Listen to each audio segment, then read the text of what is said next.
We're going to say, referee, Amise family. Yes, West London derby is done. Chelsea 2, Fulham nil. This is what we need. This is what we need. 3 points again going into international break. I gotta say, very controversial game. Do you know what I mean? Very controversial game, I have to say that. Injuries, VAR. We're gonna talk about the VAR. Right? We're gonna look at some of the statistics, we're gonna look at some player rankings as well. But more importantly, if you enjoyed the video, give it a like. Subscribe if you want to see more content around Chelsea game up, hot takes around the Chelsea players, and some more Premier League content. Now, first of all, again, I want to start with some of the injuries, right?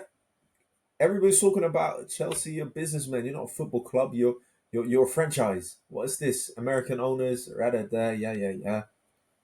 But we sell a lot of players, we buy a lot of players, we sell a lot of players, we're making good profit, yes. But now, as soon as we sell a striker, or we loan out a striker like Jackson going to Bayern Munich, the lap gets injured. What's this about? Like, what's happening here? Do you know what I mean? Yes, I get every year we're beating ourselves in terms of the transfer record spend. I get it. But we sell a lot as well. Right? Yeah, we are businessmen, but we sell a lot as well. But for Jackson to go and the lap getting injured, who did a hex on us? What kind of voodoo is this? Haiti voodoo is, do you know what I mean? What is this? But for real, it's very unfortunate to see the lap being injured so early on. I like the lap. Do you know what I mean? I like his style of play. He reminds me a bit more of a Diego Costa type play, a Drogba type play, where he's more physical. Do you know what I mean? He's more physical, and that's what we've been lacking over the years. Because when we look at Jackson, even he's not that type of player. He's more of a similar player to Joao Pedro, but Joao Pedro is a lot better, right? But a similar player like Joao Pedro, who's just more. He can play on the wings, he can play as a 10, but the luck is an out and out striker, which we haven't had for a very long time. All right, so I'm excited to see the lap there as well. So unfortunate that he's injured. Hopefully, it's nothing major, and hopefully, he can just rest and recover into the international break. But international break, unbeaten so far, first 3 games, and we've got 7 points. Obviously, we dropped some points against Crystal Palace, but beat West Ham 5-1 and now 2-0 against Fulham. I knew Fulham was going to be quite tricky, but we did it. 3 points is 3 points. And again, controversial stuff that happened into the game. Now, VAR, we spoke about last season. We saw all the stuff that happened, the bad stuff that happened with the last season. And like, it's not needed, man. It's not needed. VAR, again, it's not needed. It's needed to an extent, but how we saw this game, it's not needed.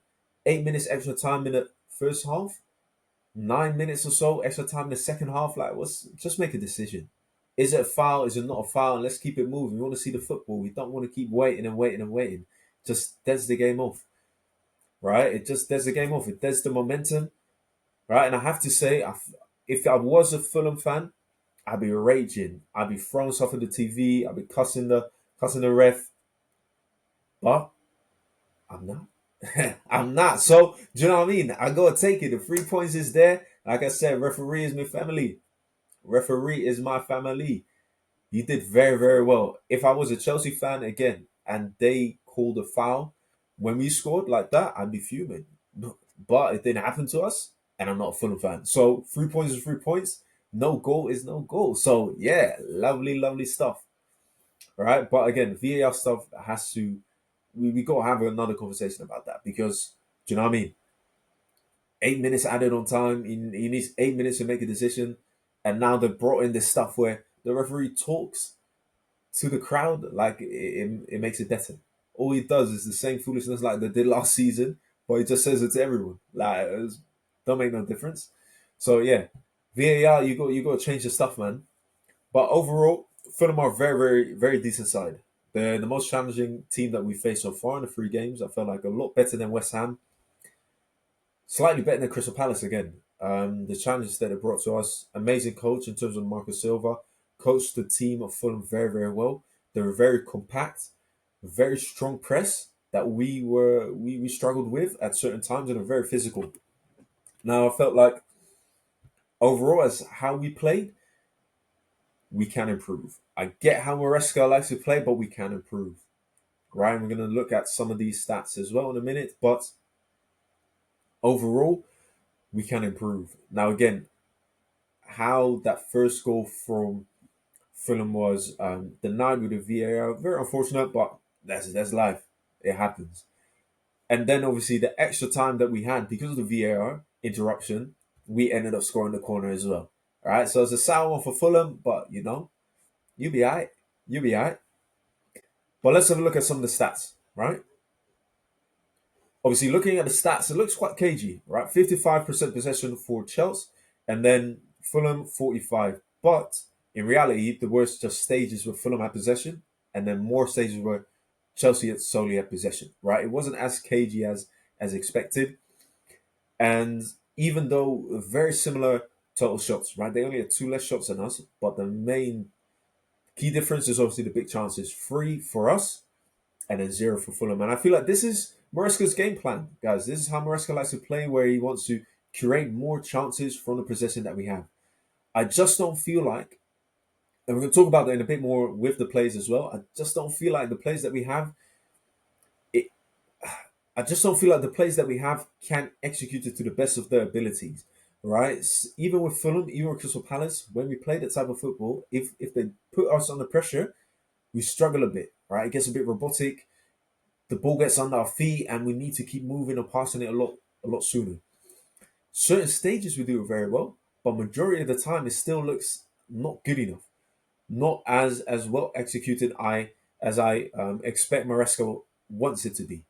Now, looking at some of the lineups, no change from the game of West Ham. And when we look at Fulham side, strong, decent side. I felt like Muniz and King were some stand-up players here as well. I felt like King again. King is a great prospect. Felt like he was unfortunate to deny his first goal, but he's very very quick, very rapid. Got some good feet on him as well, and a good shot at the end for his goal that got denied. But other than that, the overall side of Fulham average, but they played together very well, compact, very good press and that counter attack with King being very rapid up top there as well. They were looking dangerous at stages. Now, Chelsea, as I said, no changes to the game that we had against West Ham. Obviously, Palmer's still injured. Hopefully, in the next 2 weeks in the international break, he can recover and he can do a bit better there. But Joao Pedro, oh my days, what a player! Joao Pedro is one of those players, just at SFL, he's bringing that it factor back. He's bringing that vavavoom. Do you know what I mean? He's bringing that oomph back into the Chelsea side. I felt like him and Casado stand-up players on the Chelsea side. Enzo Fernandez, I don't know why they've given him an 8.5. For me, he had a stinker. Apart from the corner and the penalty, he did nothing but just run, right? Just cover the pitch, loss of possession, bad challenges, bad passes. Yeah, I felt like he had a stinker overall. So Fernandez, I want to see change. Fernandez, I want to see them bring in maybe Santos. If he does have a bad game like that sometimes, bring in Santos. Let's see what a young boy there can do, right? Let's see what Braves FC can do. Obviously, Chalobah, we know what to expect from Chalobah. Tosin, we know what to expect there. Like I said, I want to see Fofana come into the game there a bit more as well. Hopefully, you can work him in. And maybe that can even improve the back line, right? Because Maresca likes to play from the back. So hopefully, Fofana can bring something in there, right? Bring that French, vavavoom French style of play in there that we have been missing. Sanchez, I don't want to see that guy anymore. But so don't really want to talk about Sanchez, but he did all right this game. He didn't really have to do too much. Do you know what I mean? Neto again. Neto, you know what to expect from Neto. Very very unfortunate with the injury they picked up towards the end. Hopefully, it's nothing too major again, and we can just see him in the games after the international break. I thought Esteval was Esteval, right? Still a young player, still exciting to watch. Didn't really get up to too much on the right hand side there. Obviously, he got swapped. He got substituted for Jamie Gittins. Then Tariq George is one that I want to talk about. So interesting, right? Jackson got went to Bayern Munich now, is looking to belong to Bayern Munich, but the lap then got injured. Tariq got in. Tariq George got subbed in for him. I don't really expected Tariq to be there as a striker, but I thought he did all right. I thought he did all right. I don't think he did too bad. Expect him to play more on the sides, more on that left hand side where we saw him play against last season as well. But I thought he held up, he held his own. I thought he did all right as a young boy there as well. So maybe we can expect a bit more from Tyreek George there. But overall, I felt like the Chelsea side, this is what we can expect. Palmer coming in there again in the middle. SFL is not going to be starting, right? Let's keep it real. SFL is not going to be starting. So Palmer's going to be there in the middle. Interesting to see if Maresca is keen to still have the luck there up top, and then João Pedro on the right, or João Pedro up top, and then Esteval or somebody else on the right hand side, right? Maybe Neto's going to go to the right hand side, and then we'll have Garnacho who's going to be in there. So it's going to be interesting to see how it's going to play out in the first couple games after the international break. But I'm all here, all for it, man. I'm all for it. I'm excited to see what Garnacho is going to do. I just want him to bring that energy, right? I didn't like him at Man United. I'm going to be honest. I didn't like him one bit at Man United. I thought he was rubbish, but we need energy in the team, and hopefully he can bring the energy, and then we can have the star players that, like João Pedro, like Estevao or Cole Palmer, that can actually deliver in the final thirds in terms of goals and assists, and then hopefully um, Garnacho, that's his name again, Garnacho can just be a nuisance, can do that running, can keep attacking.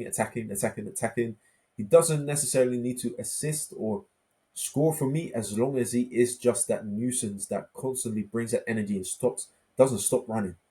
Right? So exciting stuff for after international break. How is Kopama going to fit in here? Is Esteval still going to be a starter?